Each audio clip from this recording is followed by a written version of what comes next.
C'est vrai qu'on a ferraillé ensemble, et puis maintenant, dans ta belle ville de Foura, et je tiens vraiment à remercier les Fourasiens d'être là, dans cette belle ville que tu aménages, dans laquelle tu travailles, on sent déjà une autre ambiance.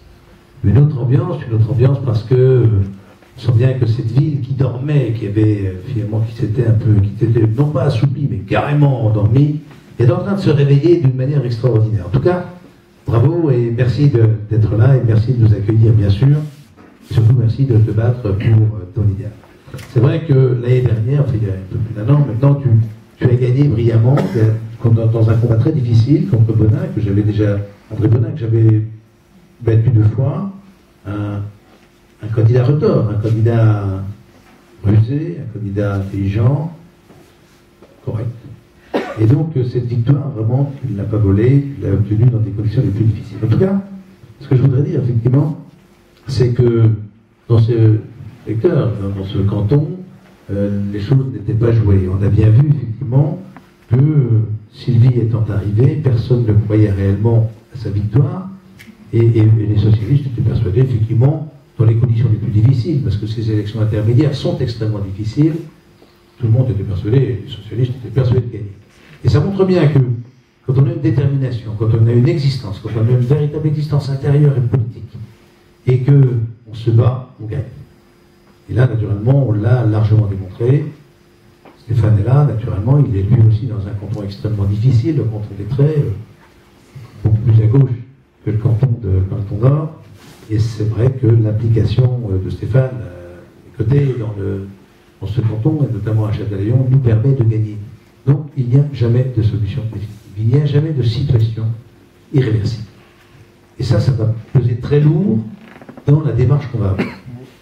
Avec Hervé, naturellement, que je remercie d'être là, et que je remercie surtout de s'être engagé à mes côtés, parce que c'est pas simple non plus. Vous savez, quand on part, quand on a une profession, je l'ai mesuré, moi, vous savez, j'ai exercé à partir de 34 ans un métier de maire, enfin, la fonction de maire. J'étais ingénieur dans une grande entreprise, puis directeur de cette entreprise, et puis après conseiller général.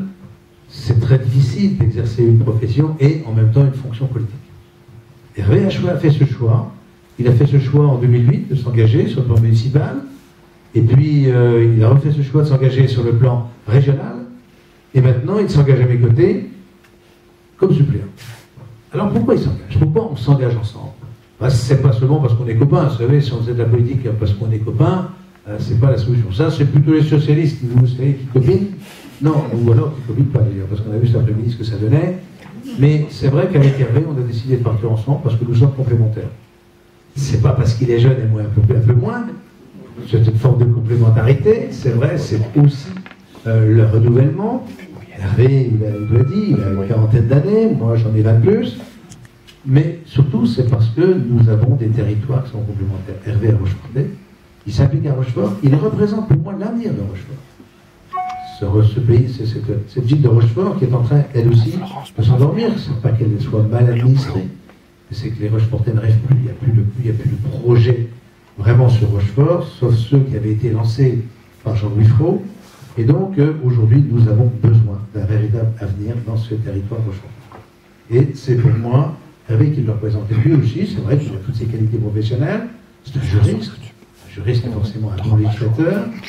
Et puis, cette complémentarité que nous avons, c'est peut-être avec moi une expérience de terrain, et lui une expérience juridique.